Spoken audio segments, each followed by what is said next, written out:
Very good evening, respected faculty members and dear delegates. The topic I have been given is approach to a patient who is suffering from chronic kidney disease.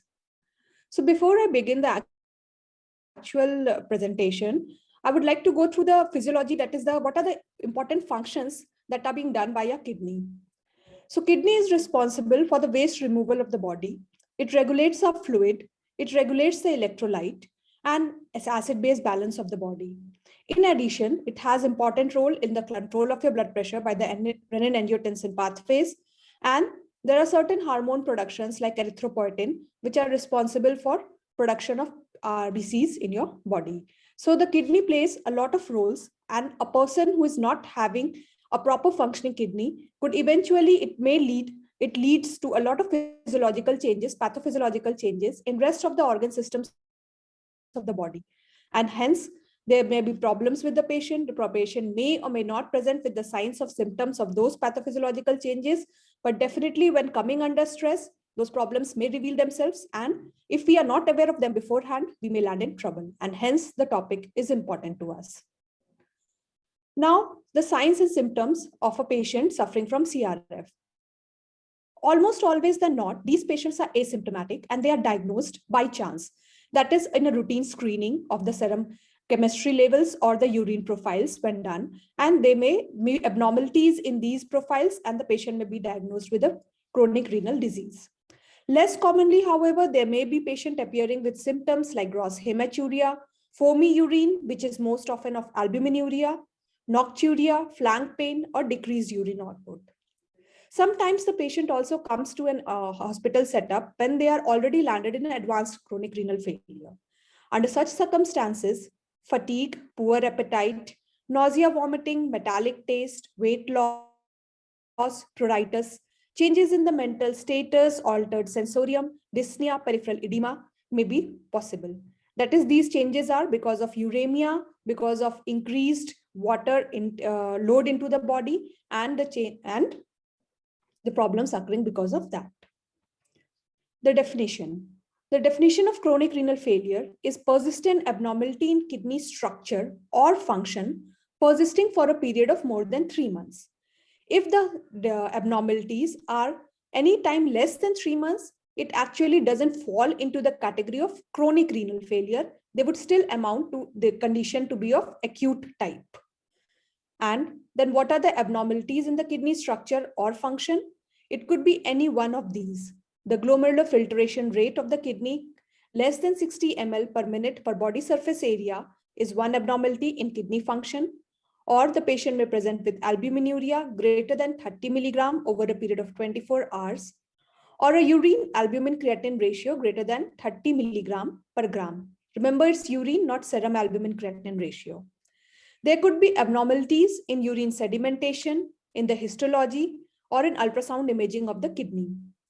Renal tubular disorders may be present, or the patient may have a prior history of kidney transplantation. If any one of these is present for a period of more than 3 months, then this patient is a case of chronic renal failure. However, in case of a history of kidney transplantation, he is supposedly treated as a patient of CKD. Severity of renal disease is next to be categorized once you know that the patient is of chronic kidney disease. So in order to categorize the patient, we need to know the kidney functions. How do we assess it?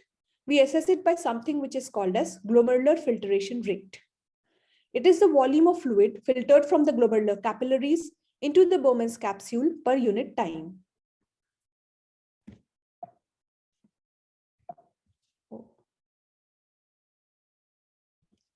Assessing the GFR. How do we assess the glomerular filtration rate? It can be done either by direct measurements or by indirect measurements. Direct measurements involve inulin or creatinine or sinister clearance method and is the gold standard method. We use the formula urine concentration of the agent used divided by the plasma concentration into the urine flow. The patient is usually put in the daycare setting. The patient is NPO, that is nil per orally, and is made to drink the substance. And then serial plasma and urine levels are collected from this patient, and the value of the substance is, the amount of the substance in them is calculated. Glomerular filtration rate is then calculated using this formula. More easier measurements are done by radioactive tracers, that is 51 chromium EDTA, ethylene diamine tetraacetic acid, or 99M technetium DTPA scans. The magnetic resonance imaging contrast agent gadolinium DTPA may also be used in some centers. These are the methods of direct measurements of glomerular filtration rate. For a more day-to-day treatment of these patients, we go by estimated values. Estimated values, there are several formulas available. Most common one which we use is Cockcroft-Gault formula. It estimates the creatinine clearance of the patient, and it utilizes the serum creatinine value, the age, the body weight of the patient, and the gender of the patient. Now, more often, we are using modification of diet in renal disease. And further, in 2006, Chronic Kidney Disease Epidemiology Collaboration, that is CKD-EPI values were thought to be of more importance. Yeah, it gives us a better estimation near to GFR as compared to the previous two formulas. And more recently, CKD-EPI 2012 has come into picture, where cystatin C is included to the equation. That is, now they are taking into account creatinine, cystatin C, age of the patient, gender of the patient, and if the patient is of Black or of which community the patient belongs. So in this CKD-EPI 2012, this equation is usually of importance for patients in whom serum creatinine level alone cannot give you appropriate glomerular filtration rates.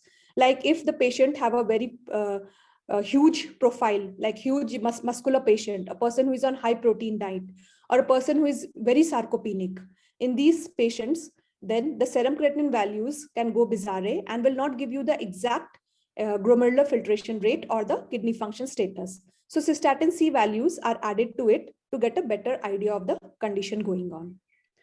The stages of chronic kidney disease are then categorized as per the GFR of the patient.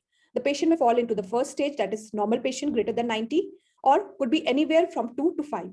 A person belonging to the stage 5 usually requires dialysis for sustenance. It could be in form of hemodialysis or peritoneal dialysis. Another method of categorizing these patients is by albuminuria.